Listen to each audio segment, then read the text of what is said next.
95 रुपैयाँमा चाहिँ मसँग 5 रुपैयाँको फुटकर भएन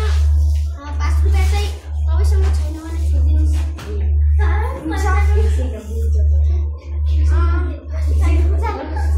दाइ स्याउ छ भाइ 5 रुपैयाँ किलो 5 रुपैयाँ किलो अनि दाइ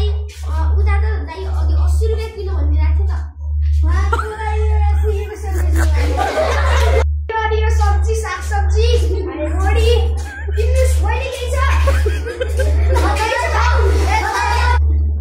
100 रुपैयाँ केजी हुन्छ 120 हुन्छ हुन्छ आलु त 110 रुपैयाँ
अर्को